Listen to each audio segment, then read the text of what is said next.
Both. Yeah, of course. And it's very interesting question, because actually now I told you we are moving to a new facility, right? Let's say from this office, which was established or set up 10 or 12 years ago, and we are moving to a new place, and we are very much thinking of how to balance also in the facility the opportunity to have informal meetings and formal meetings.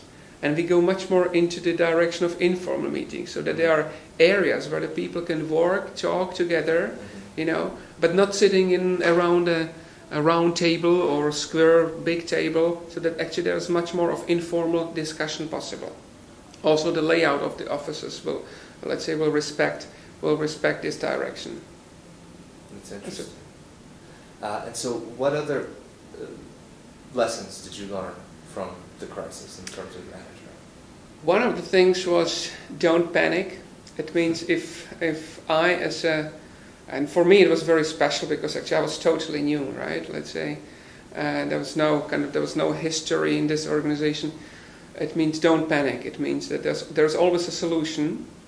If you start panic or the people around you, immediately the organization feels that, and you actually derail the organization by panicking, by your wrong actually body language or behavior. It means this is something which I hope, let's say, both in personal life and kind of a business life will not do anymore, or at least actually I will always kind of remember that actually this is the wrong thing. It means the panicking is a very, very bad thing. Second thing I've learned, that actually the crisis was just the part of the business cycle, right? It means actually it comes and goes, and it's maybe a little deeper, but it comes and goes. And in principle, we talk of 1 year, let's say, and now we are again, let's say, on a growth trajectory. We cleaned up the house. We made up our minds. We made decisions we would not do before. It means in principle, I learned it was probably a needed and a healthy thing, let's say, to happen. It created a sense of urgency. It created a big sense of urgency for everything.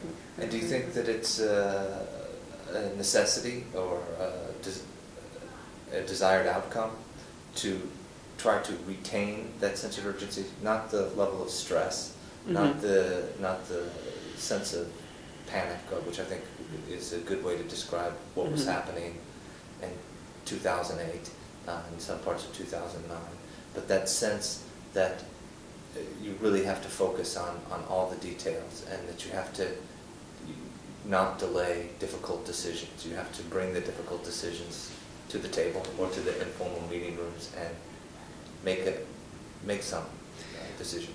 Absolutely. It means I think the organization can be affected only if there is a certain kind of attention, yes. right? Yeah. There must be a certain kind of attention. If it's not there, the people are maybe happy, which I know organizations where the people are happy, but they're not really engaged. It means they're happy with everything, but that's not what we like to have here. It means a certain tension must be there. A certain level of urgency must be there. What we also kind of learned in 2009 is to work more on the 80-20 kind of a basis. You know, the better prioritization and very clear key performance indicators, so that everybody knows what to do and really follows that. 80% of the time is spent on the most important things, on the vital few things.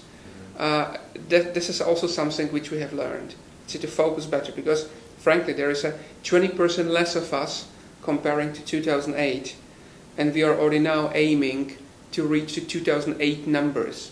It means we need to be much more effective. Yes. You were talking about the IPI. Yeah.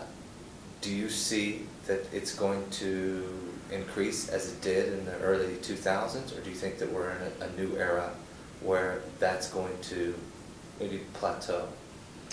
We speak of industrial index, right? Yeah. So, okay. At the moment we see an increase, right? And we see kind of 10%. Let's say in April the IPI reached 10%, which is a very interesting number. 3M entitlement is always double the IPI. It means, let's say, if the IPI is 10, we like to grow 20. It means we always like to, let's say, at least 2 times. It means if my boss is here, he would tell me, David, we talked about 2.5, but let's say I'm going for 2. It means double the IPI. I think this country is in a pretty good shape, and I'm not a specialist. I'm the one who is reading that and kind of making mind based on discussions with my colleagues. But I think this country is pretty well. How shall I call it? Let's say it's a good future, and therefore I think that in this country, let's say maybe a single digit, but let's say but definitely positive IPIs to be expected also for the future. You know. So let's step outside the organization for the last couple of questions. I think that many companies, 3M included, have taken the crisis as an opportunity to fix anything within the organization, make yourself more efficient, more productive, change your management style. Outside of these organizations, I think that there still are a lot of issues that need to be solved. We see now that there's the panic about Greece, and that panic about Greece is everyone is now looking at their own national deficit and saying, could we become Greece? What can companies like 3M do to take the lessons that you've learned from the crisis and apply them to the government, to the society? Easy question. Oof. I know that 3M in the US is doing a lot to kind of shape the government, the influence on the government decisions. There's a lot of people in different groups, you know, the cross-functional groups with government which are influencing on different codes and laws and so on and so on. That's definitely what's happening.